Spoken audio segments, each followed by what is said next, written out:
Olá, sejam todos bem-vindos e bem-vindas, né? Estamos começando a semana, uma semana em que a DE de Bauru vai orientar o ATPC. E nessa semana nós teremos uma diferença para alguns grupos. O grupo de ciências da natureza, das escolas e os docentes de matemática vão cumprir um roteiro diferente. Eles vão participar da primeira jornada formativa, competência leitora e escritora na área de ciências da natureza e na área de matemática.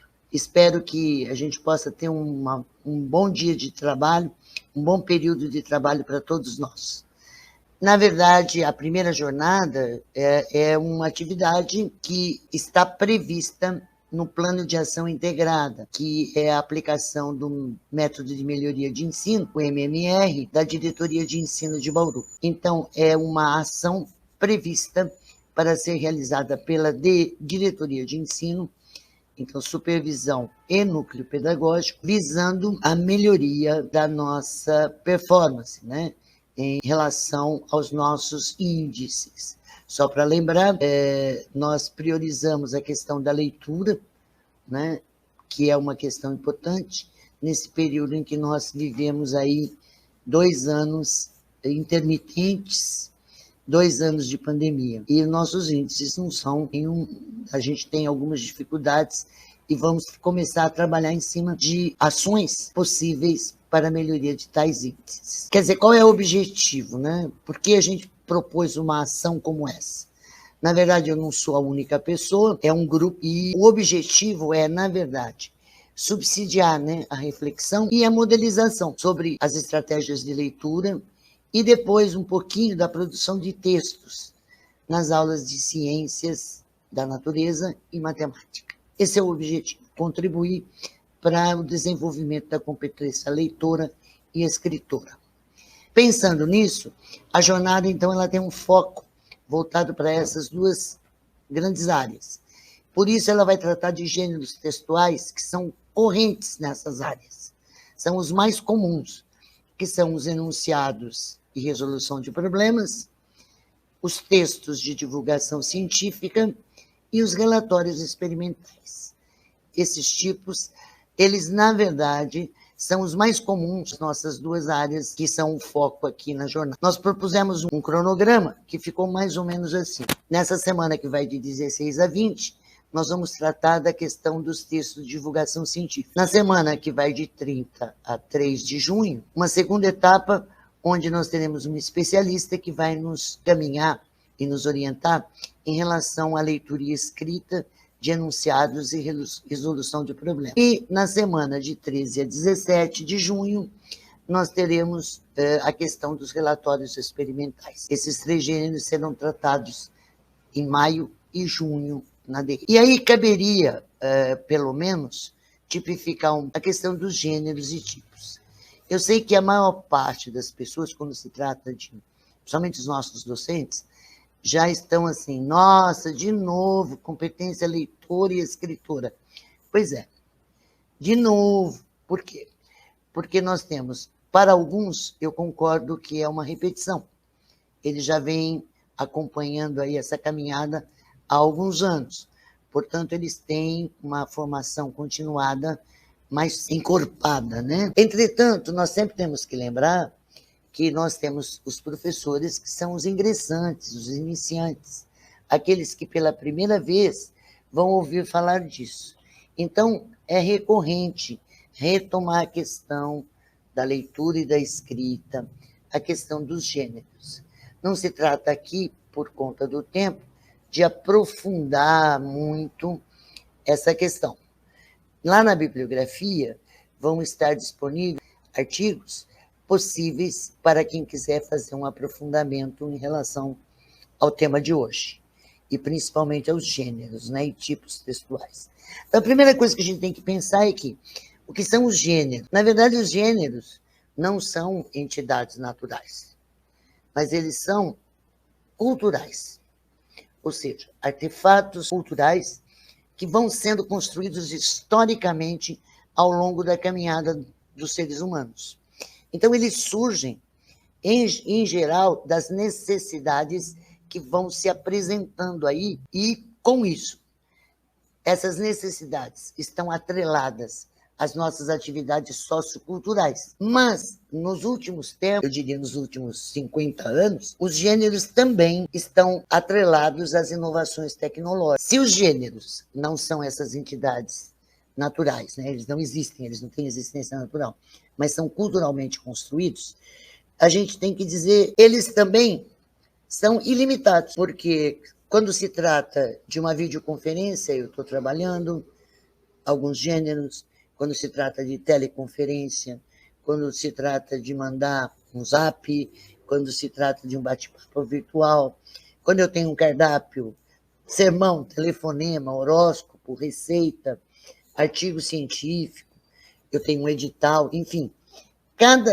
atividade sociocultural ou cada atividade marcadamente pela sociedade humana vai trazer consigo tipos de gêneros textuais, né? Se os gêneros são limitados, os tipos são limitados. Na verdade, o gênero vai depender muito dos suportes que eu uso.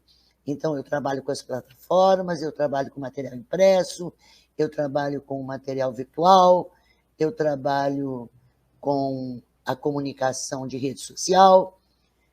Por outro lado, isso significa lidar com um número muito grande de gêneros. Os tipos não são tão generosos assim em número. E, na verdade, os tipos textuais, eles são contáveis. Eles, em geral, se agrupam nessas grandes categorias que estão expostas aqui, que é a narração, a descrição, a injunção, a exposição e a argumentação. A gente vai trabalhar, principalmente nesta jornada, com os tipos argumentativos e descritivos. A partir daí, vamos lembrar também que a nossa prática pedagógica nos diz o quê? Nós temos uma prática pedagógica que está na esfera acadêmica, né? Aquela que é da escolar. Então, embora eu lide, por exemplo, com horóscopo, que é considerado um gênero, no caso, uma bula de remédio, uma carta comercial, uma ata, todos esses gêneros vão estar perspassando o nosso cotidiano escolar. Contudo, na esfera acadêmica, a gente tem que ter bastante cuidado, porque fundamentação teórica dos estudos de gêneros e tipos textuais mostram é que existem mesclas, né, de sequências tipológicas. Então, o que a gente tem? A gente não tem, às vezes, aquele tipo puro. Quando eu disse, vamos usar a argumentação, o predomínio é da argumentação, é o texto argumentativo, tipo argumentativo. Contudo, ele não necessariamente será só argumento. Quando a gente constrói um recorte com diferentes sequências textuais, a gente está desenvolvendo uma das habilidades mais fundamentais para a escrita, que é a habilidade de escrever o texto coeso. Quer dizer, a coesão significa também permitir e dar aos nossos estudantes e aos nossos docentes esta habilidade, desenvolver esta habilidade de tecer as diferentes sequências. E nesse tecido que nós vamos construindo, nós temos necessariamente que manter a coesão. Então, eu coloquei aqui um exemplo.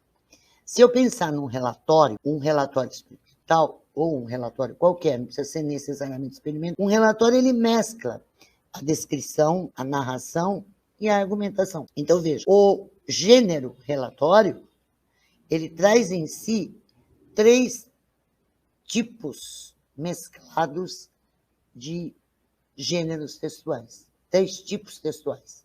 E construir coesamente esse texto é uma habilidade que nós temos que desenvolver para nós e para os nossos alunos. Na esfera acadêmica, é muito comum essa mescla de diferentes gêneros. E aí eu tenho um outro exemplo, que é uma dissertação. Quando alguém escreve uma dissertação de mestrado, ele, na verdade, ele além desses, ainda ele vai incluir outros gêneros. O gênero resumo, o gênero resenha, outros gêneros que são do tipo mais descritivos e que têm linguagem específica, né? Se eu estou trabalhando na área de matemática, eu tenho uma linguagem, que é a linguagem matemática, que vai estar presente lá. Então, o importante é a gente pensar o seguinte, que é difícil você encontrar o gênero puro no nosso dia a dia. E é nossa função, é nossa atribuição, trabalhar com os nossos alunos para desenvolver essa tessitura entre os diferentes tipos para construir aquele determinado gênero. A dissertação é um gênero, mas os tipos que lá estão, ela não é um gênero puro, porque ela traz consigo outros elementos. Traz o resumo, traz a resenha, traz a síntese, traz a análise, traz uma série de outros elementos.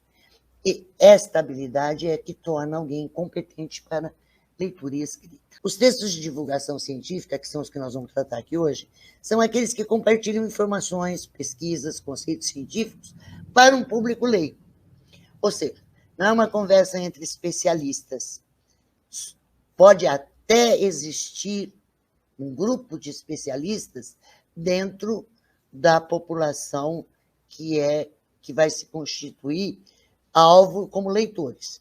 Contudo, o texto de divulgação científica é voltado principalmente para um público leigo. Ele é um gênero discursivo, né? Que ele tem por objetivo estabelecer a interface, o contato entre um leitor leigo e o universo da ciência e da tecnologia. Ou seja, trazer para a ciência esse leitor. Eles têm algumas características especiais e tipológicas. Em geral, são textos expositivos. Por quê? Porque eles têm como fim, primeiro, transmitir o conhecimento da natureza científica a um público amplo, e cada vez mais amplo, né? Você, quando se trata de um texto de divulgação científica no jornal, por exemplo, você não sabe que população você vai atingir. É o público em geral. Mas ele também não pode ser rebuscado e nem difícil, considerando que ele vai atingir esse conjunto de pessoas. Ele tem que ter uma linguagem simples e direta. Ele tem que traduzir conceitos e termos técnicos e fazer isso de maneira que esse público leigo entenda, né? Ou seja, o uso da analogia é fundamental para que a pessoa possa encontrar referências para compreender os conceitos e os termos técnicos que serão traduzidos. Não é finalidade da divulgação científica ensinar conceito especificamente ou termos, mas ele traz, sim, a aprendizagem de conceitos e de termos técnicos. Ele sempre vai ter essa característica.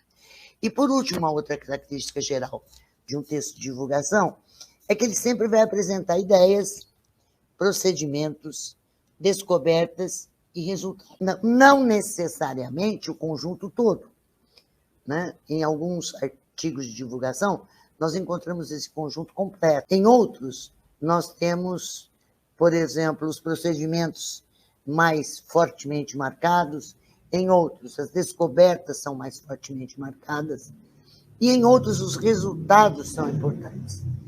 Então, o que a gente tem no artigo de divulgação científica é um tema e, a partir daquele tema, um texto expositivo, com uma linguagem clara, simples, e que se referencie à experiência do leitor, possa apresentar ideias, procedimentos, descobertas e resultados, tudo aquilo que vai torná-lo mais competente. E, como todo texto, a gente tem uma estrutura, né? Os textos se constituem estruturalmente. E o que nós temos aí é uma estrutura constituída por uma ideia principal. Em geral, essa ideia principal é uma afirmação, é um conceito. Vou dar um exemplo. Lá no final, vocês vão fazer um exercício no desdobramento. e eu tinha que escolher um tema ou um conceito. E eu optei por escolher um tema afeto ao conceito de buraco negro. Eu escolhi um tema, essa é a característica. É sempre uma ideia principal. Então, quando vocês forem trabalhar, a ideia principal daquele texto que vocês irão trabalhar no desdobramento tem a ver com buracos negros, o conceito de buraco negro. E, mais que isso, a estrutura sempre vem, é desenvolvida, né? Essa é uma forma, eu diria assim, bastante comum das pessoas pensarem a ciência, que a ciência se aprova coisas, verdade. Mas aqui se trata, por exemplo, de trazer exemplo, comparação, relação de causa e efeito, resultados de experiências, dados estatísticos, enfim. Você utiliza inúmeros elementos em torno dessa ideia, em torno desse conceito. E, por último, você tem uma conclusão. Cuidado, porque todo mundo acha que tem que ter uma conclusão. Às vezes ela é facultativa. Ela se torna, na verdade, uma síntese das ideias que foram trabalhadas. Então, essa é a grande estrutura de um texto de divulgação científica. Pelo menos a básica. A gente poderia refinar, mas não é a ideia agora. Então, na introdução, devem ser compartilhadas informações conhecidas também, para que a pessoa possa referenciar, dentro do seu conhecimento, dentro da sua própria experiência, aquilo que ela já sabe. E, obviamente, você tem que aguçar a curiosidade. Então, a introdução também deve implicar apresentar algumas informações novas. Nesse texto que eu vou trabalhar, o que está de novo lá é o que está de novo na mídia, né? A foto do buraco negro do centro da galáxia Via Láctea. Na verdade, a gente tem a intenção de situar o leitor, ou seja, que ele possa trabalhar o seu conhecimento, o que ele já sabe, né, contextualizar dentro da sua experiência pessoal e do seu conhecimento pessoal, mas também a gente tem a finalidade de pescar o leitor, né? Ou seja, atrair o leitor para o texto. Toda introdução tem a função essencial. Ela deve prender a atenção inicial e deve situar o leitor.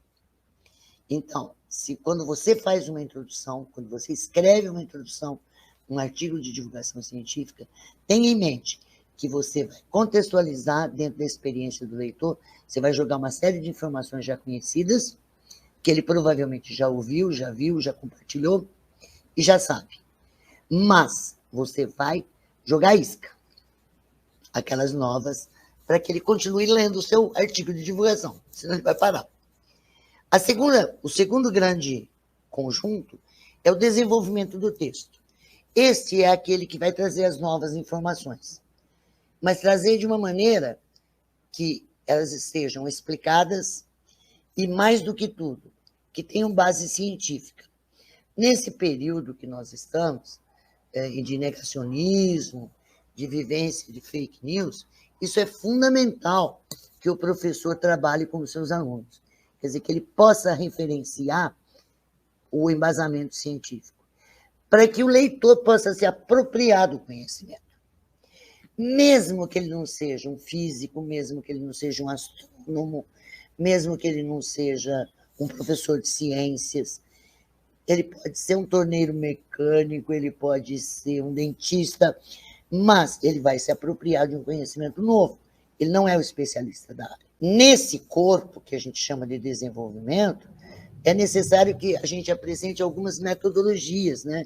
Ou seja, como é que a pesquisa acabou se desenvolvendo historicamente acerca deste conhecimento específico, deste objeto de conhecimento específico. Além de tudo, o que já existe de dados, de medidas, ou pelo menos alguns, que fundamentam, né? As estatísticas, os cenários e as características específicas. Por que eu estou falando de cenário? Porque em ciência existem algumas coisas que ainda são muito controversas. Então, é preciso também levar em conta que, quando eu trato de alguns temas, eu tenho que deixar claro para o leitor que não existem verdades absolutas. Aliás, a gente tem evidências e não verdades em ciência, né? A ciência é uma construção da mente humana, portanto, ela lida com as evidências. E esse desenvolvimento tem que trazer, deixar claro essas evidências. Isso tem que ser direcionado ao público, para que ele possa se apropriar desse conhecimento. E lá no fim, encerrando o conjunto do texto, deve estar a conclusão. Ou seja, em tese, as pessoas pensam assim, conclusão é quando você chega a um resultado. Não necessariamente. Na verdade, quando eu tenho o caso de uma pesquisa específica, eu posso até ter dados que me conduzam a uma conclusão e a um resultado. Por exemplo, que tomar conta dos 10 minutos contra a dengue faz com que reduza-se a produção da população de Aedes. Mas, às vezes, não dá para você ter um resultado. O que você faz? Você faz um fechamento na exposição temática.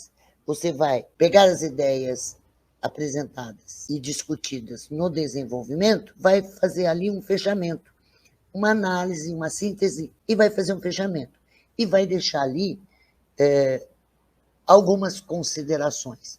E aí não seriam resultados.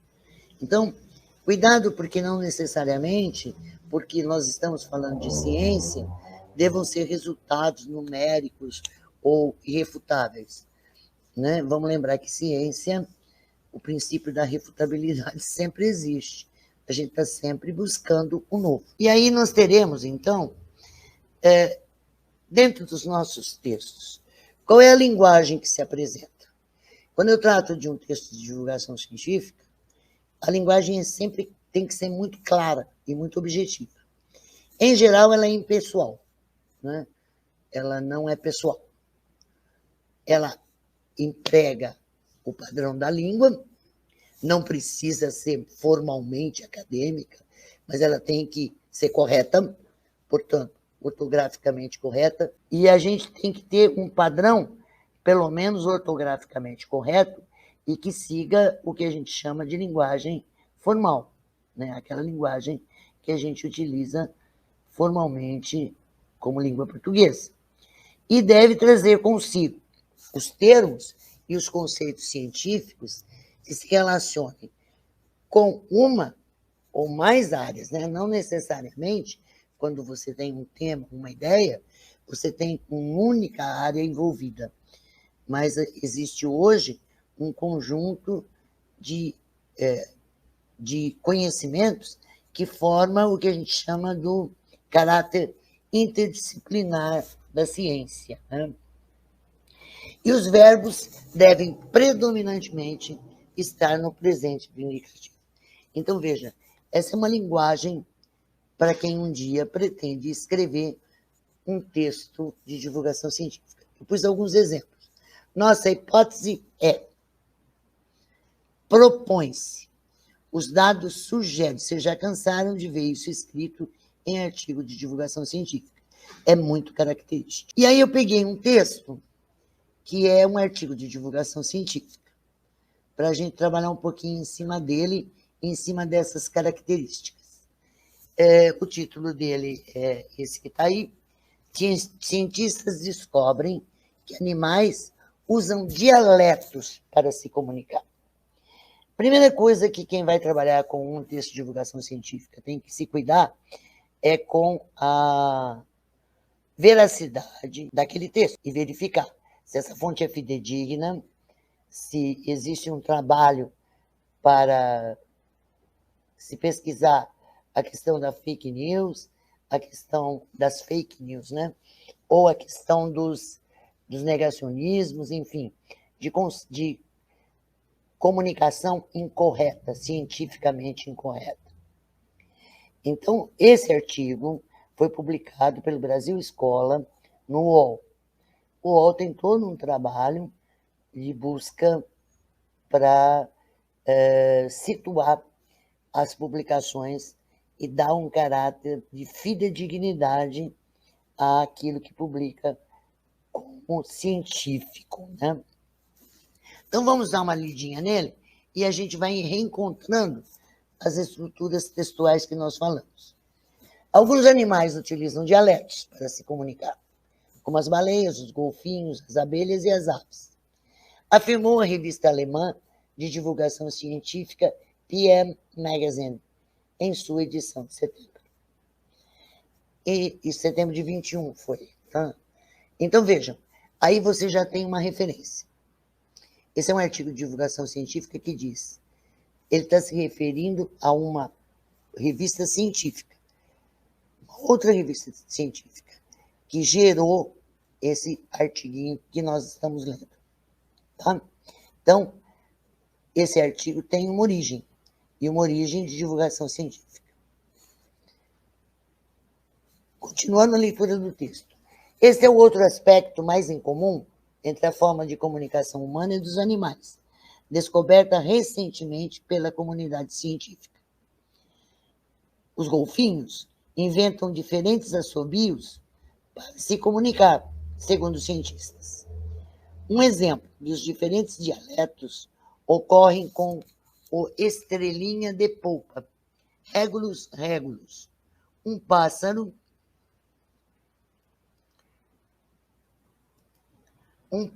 de pequeno porte, caracterizado por ter uma mancha amarela na cabeça, cujo piar difere no tom dos seus congêneres na China.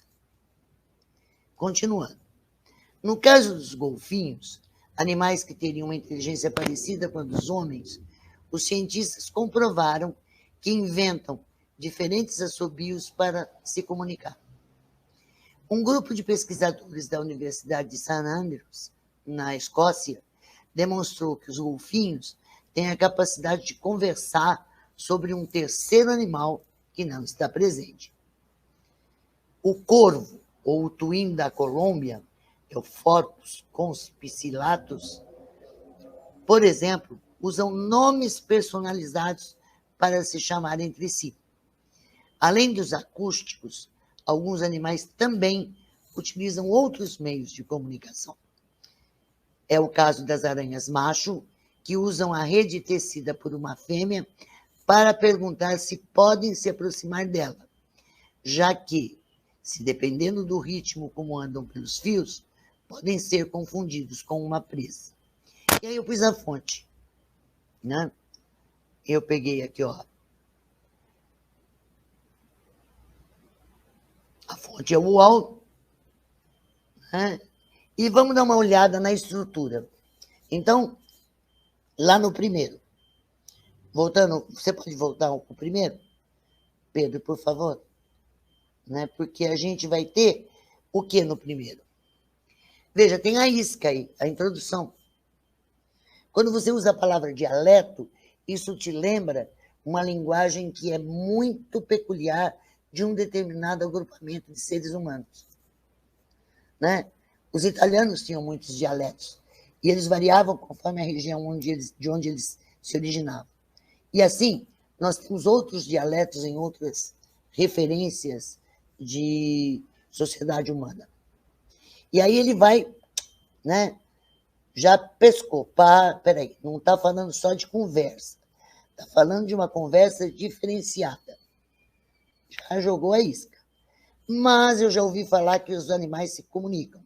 E aí ele retoma tudo que a gente já ouviu muitas vezes, que é a questão das baleias, dos golfinhos, das aves, né? E aí ele retoma também o fato de que todos nós já sabemos que os animais se comunicam, né? Mas ele joga a isca. Os golfinhos inventam diferentes assobios para se comunicar. Então ele já está dando uma ideia do dialeto. Veja, qual é o dialeto? É o assobio. O assobio e os diferentes assobios. Então, não é qualquer assobio. Aquele agrupamento tem aquele dialeto de assobios, que tem significados para ele. E aí começa o desenvolvimento, né? Então, o texto vai retomar a questão dos golfinhos, vai se situar novamente e dizendo que existe todo um trabalho de pesquisa científica, né, de embasamento e fundamentação, para que a gente possa fazer essas afirmações. E vejam, acabam dizendo que os golfinhos são fofoqueiros, porque eles conversam no dialeto de um terceiro que não está lá presente, chamou os golfinhos de fofoqueiro. E aí depois nós vamos ter de novo, dentro do desenvolvimento, outros exemplos. Então, veja, a gente disse lá na estrutura textual que podem surgir exemplos, que podem existir conceitos, né? E aqui ele vai falar do corvo, né? Ou o tuim da Colômbia, que é o Forpus. E se vocês perceberam, quando ele se referiu aos dois pássaros, ele trouxe o nome científico, que é uma característica da ciência, e que o leigo não é obrigado a saber, mas ele traz como uma informação extra. Todo animal vegetal tem um nome científico. Isso é uma característica da ciência. E depois ainda, ele faz um encerramento, né? Não há aqui nenhuma conclusão, mas há um encerramento temático. Só assobio? Só acústico? Não, podem existir outras formas. E aí ele lança o exemplo da aranha macho que usa a teia e balança a teia para se comunicar com a fêmea, para não ser confundido com comida, né? Então, vejam bem, ele tem as características textuais de um artigo de divulgação científica. Normalmente, esses artigos aparecem em determinados suportes. Hoje, os suportes são muito variados. Nós temos revistas científicas. Eu trouxe dois exemplos aqui. A revista Galileu, que hoje em dia só existe virtualmente, e a revista Ciência Hoje, que também tem edição virtual. Ela tem edição impressa, mas também tem edição virtual. E eu vou lembrar aqui, eu trouxe essas duas, mas tem a Ciência Hoje para a criança, tem a Ciência Hoje de divulgação, tem a Super Interessante, tem várias publicações virtuais ou impressas voltadas para a divulgação científica. Então, os jornais de grande alcance têm sessões de ciência e publicam nessas sessões, nos cadernos de ciência ou nas sessões, mas também publicam no conjunto da edição informações com artigos científicos, de divulgação científica. Como aconteceu agora com a questão do buraco negro. Ele aparece não num artigo de ciência, mas ele aparece num artigo comum do jornal na edição, dizendo, olha, fotografamos pela primeira vez um buraco negro. E aí, é só a mídia impressa? De jeito nenhum. Isso está na mídia televisiva, está na mídia das redes sociais, isso está circulando. Então, os textos de divulgação começam a encontrar espaço nos veículos de grande comunicação. Algumas revistas são voltadas especificamente para esse fim, que é o caso dessas duas. Mas, de uma maneira geral, hoje em dia, a grande mídia tem, em todos os momentos, um cantinho, um artigo que se volta para a ciência. E a gente lembra na pandemia como isso foi importante. Por outro lado, quem são os leitores, né? A gente já falou que os leitores são todas as pessoas. Então, quem costuma ler são os leitores de jornais e revistas. E ele não precisa ser um especialista. Na verdade, esse é um público extremamente heterogêneo. Ele pode incluir desde alguém que é um especialista no tema, né? Com formação universitária, doutorado, pesquisador, até uma pessoa com educação básica, ou até uma pessoa sem educação básica completa, ou até uma pessoa que não tenha tido a oportunidade de se tornar letrado. Porque com as mídias sociais, os WhatsApps da vida, as redes sociais, Instagrams e congêneres, Instagram, Twitter, Facebook e outros que tais, todos agora têm acesso a esse elemento. Então, eu diria, o básico, né, de um artigo de divulgação científica em relação a gênero, que eu preciso saber, enquanto eu sou professor, é isso, que tem vários suportes, que tem vários leitores, quer dizer, que o grupo de leitores é o mais variado possível. E aí, uma coisa é eu escrever para o público em geral, outra coisa é eu escrever para a escola. A partir daí, vamos devagar com andor, porque a gente também já está avançando bastante no horário. Eu diria, para quem gostaria de se aprofundar um pouco mais, eu vou deixar aqui no PowerPoint algumas propostas de leitura. Por exemplo, esse texto, esse livro, né, é um livro editado pela Cortez, é um livro novo, de 2005, e ele é um livro com vários autores, né? E é o livro do Charles Baseman, que trabalha gêneros textuais, tipificação e interação. É muito interessante, porque ele vai trazer aí um leque de considerações sobre gêneros textuais e tipos, e a interação que a gente pode ter com eles. Um outro elemento que a gente pode usar é esse texto, que é o texto do professor Cereja, William Roberto, né? Ele tem um texto, é um livro, né, da editora Atual, também de 2005, onde ele trabalha onde ele desenvolve, né, o seu trabalho de pesquisa acadêmica, que é a proposta de produção textual a partir de gêneros e projetos. No nosso caso, de ciências, da natureza e matemática, projetos sempre estão na nossa mira, né? Nós trabalhamos muito com isso. E o livro do Kleiman, da Angela Kleiman, né, que é a Oficina de Leitura, Teoria e Prática, vale a pena ser visto. E um texto de divulgação científica do próprio Brasil Escola, que fala sobre divulgação científica.